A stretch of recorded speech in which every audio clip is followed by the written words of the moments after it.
bakunzi b'umuyoboro wacu wa YouTube, mbahaye ikaze kuri uno munsi. Uyu munsi nabahishiye ingingo 10 zabafasha kwinjira mu rukundo. Waba uzujuje rwose akaba nta shiti wakwinjira mu rukundo nta nkomyi. Uti nizihe rero? Nibyo nje kubagezaho.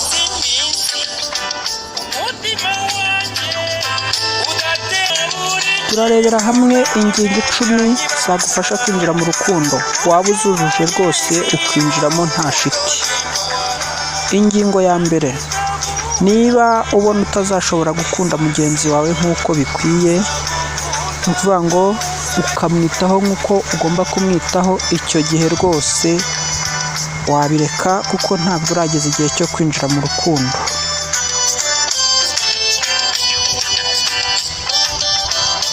Ingingo ya kabiri: ubonye utazaha umukunzi wawe ibyishimo bikwiye, ushatse waba uretse kwinjira mu rukundo kuko nturageza igihe nawe.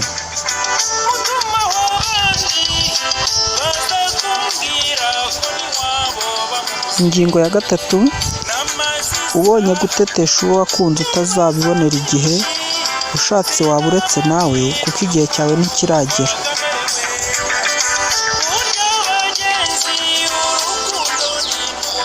Ingingo ya kane: ubonye nta mpuhwe, imbabazi n'amarangamutima uzagirira uwakwihebeye akaguha urukundo, nawe nakubwira ngo uretse kuza mu rukundo kuko igihe cyawe ntikiragera.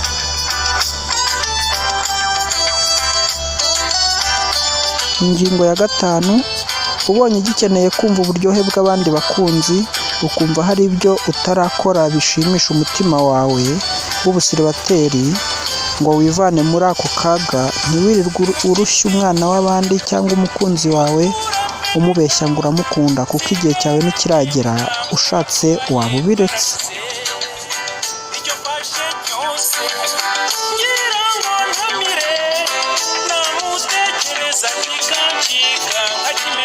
Ingingo ikurikiyeho: ubonye utazasonzana nawe, ni ukuvuga ngo uwo wihebeye ngo wijutane nawe, icyo gihe rwose ushatse waba uretse kuza mu rukundo kuko haracyari igihe.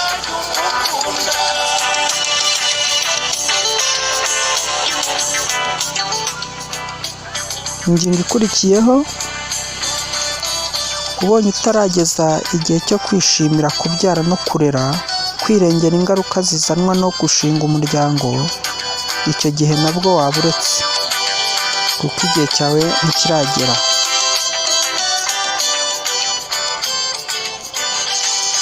Ingingo ikurikiyeho: niba utazi gutonesha, gukundwa akaza ngo urutisha abandi bose ibindi bintu byose waba warabonye igihe winjiye mu rukundo, ibi bintu niba utabyujuje rwose uretse kuza mu rukundo.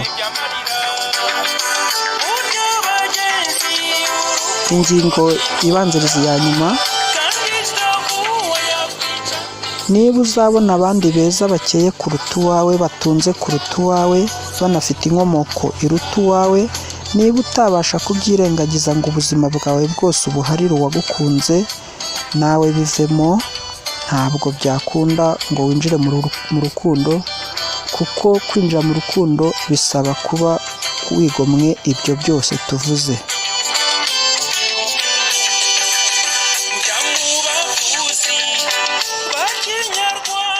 Ingingo ya nyuma ariyo ya 10 nyine: niba utaramenya ko ubuzima buhinduka n'umubiri ugahinduka nk'ikirere kigahinduka, ashobora kuba asa neza ejo akarwara, ashoboye kuba uyu munsi akize ejo bundi akazakena, mwembi ushoboye kuba ahuye n'akaga cyangwa izindi mpamvu zitamuturutseho akaba yajya gufungwa, icyo gihe bikagusaba gusigara wita ku muryango ndetse n'izindi nshingano zose z'urugo, ukaba utabasha kwihanganira izo mpinduka zaje mu muryango, icyo gihe nawe nakubwira ngo uretse kwinjira mu rukundo kuko igihe cyawe ntikiragera. Ntugakinishe umutima wa mugenzi wawe, we yafashe ibye byose arabiguha, yemera no kuba yakwitangira kubera urukundo. Niba utujuje rero izi ngingo zose tuvuze, uretse kuza mu rukundo kuko igihe cyawe ntikiragera. Nshuti mukunzi, uramutse wumva wujuje izi ngingo uko ari 10, rwose ndakubwiza ukuri ngo urukundo rwawe rwari uburyohe rukaryoha ndetse rukarenza igipimo wa mugani wa muhanzi. Ndabakunda cyane.